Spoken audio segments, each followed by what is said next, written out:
Oh, you're right. This is another update. This time for the crime films. First up is Angel, Neil Jordan film. Stephen Rea, a musician. I think he's on the run from Irish Republicans. I hear good things about this film. I might check that out. Right, up next, Bad Lieutenant, Abel Ferreira. Fantastic film. I got this Region 1 edition. I love this cover as well. It's Harvey Keitel, in my opinion, his best performance. He's so good in this film. Got this edition because the Region 2 edition's cut with some of the drug use. I think a scene where he's taking heroin with some woman. I don't know if she's a prostitute or not. I can't be sure about that. I don't think she is. But this is a great film. I love that cover as well. Great film. Big I Am, kind of a low budget British gangster flick. Leo Gregory you'll probably know, if you probably wouldn't know that much in America. Malcolm Madsen you do know, his career's slightly on the wane.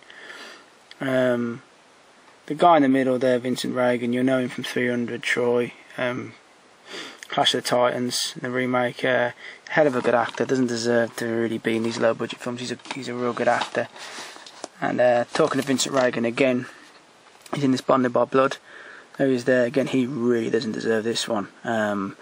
Third film about the Rentington Range Rover murders. People probably would have heard it in Britain, but in America they probably wouldn't have. Basically, three fucking scumbags, to be quite honest. They were ripping off drug dealers down in Essex, and they basically got what was coming to them, and got brutally shotgunned in a Range Rover at close range. All three of them were assassinated. Tony Tucker was a minder for the boxer Nigel Benn. I'm probably Americans don't really know what I'm talking about here, and to be honest, it's not really that worth caring about, to be honest. Patrick Tate, just a drug-using fiend, as was Tucker, and Craig Wolf was the same. They were basically just three pieces of shit who got what was coming to them. Tamer Hassan plays Patrick Tate in this, and he's just not as good as Craig Fairbrass from Rise of the Foot Soldier.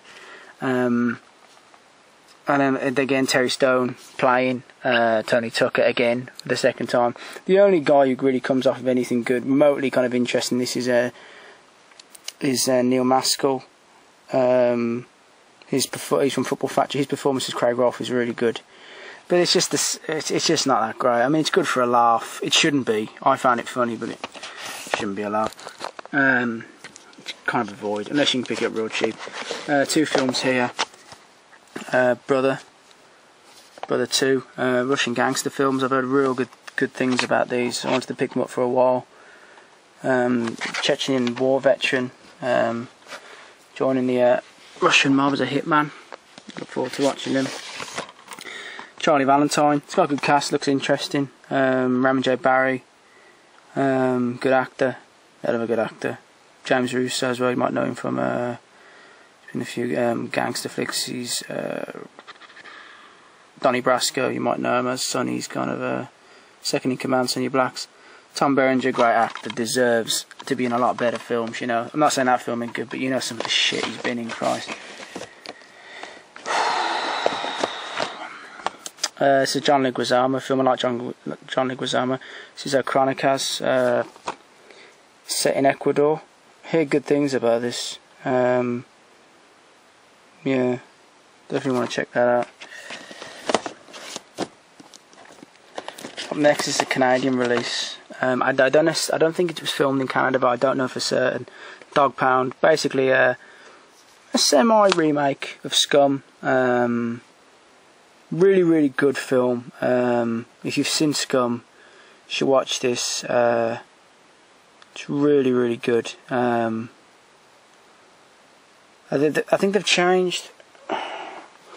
They changed his name to Butch. It's not Carlin anymore. I don't think it is. The guy playing Banks, he's great. Plays a real bastard, real well. Some real nice little touches. A very brutal film. Great ode to the original. They've obviously watched Scum. They haven't just like breezed through it and took what they wanted. You know, it's a real good film. If you'd have told me, like, oh, an Americanized remake of Scum, I'd be like, oh Christ, it's going to be shit. But no, it was very good. Donnie's Dead, Anthony Quinn, right before. So this kind of came in the wake of Godfather. You recognise Altieri, who played Virgil Salazzo from Godfather, Frederick Forrest as well. Ava Goda turns up in this, Altessio as well. That looks okay, looks interesting. Down Terrace. I've heard real good things about this. British gangster film. Kind of elements of The Sopranos with the family life. I do hear good things about it. Definitely going to check that out. Hear very good things. So I don't know now, the next film, I don't know if it should be more into the kind of action section. I don't know, action or crime, I'm not sure, but this is for Apache the Bronx with Paul Newman. I hear real good things about this film. Bombed Out Wasteland. I'm not sure if it has that sort of Assault on Precinct 13 sort of feel to it. I don't think it's that sort of film, but yeah, Paul Newman playing Officer Murphy. I like Paul Newman a lot, you know, and I think I'm after that film for a while. No, it's an Irish gangster film. Film by John Boorman. I'm not John Boorman's biggest fan, but he's done a good film here. Now this is important though. Now I went out of the way to buy this because it had over here it's black and white, so I wanted the colour version as well. Now I think the colour version might have just been shown on American television. Don't quote me on that, but I think it is, because the colour version cuts out most of the swearing.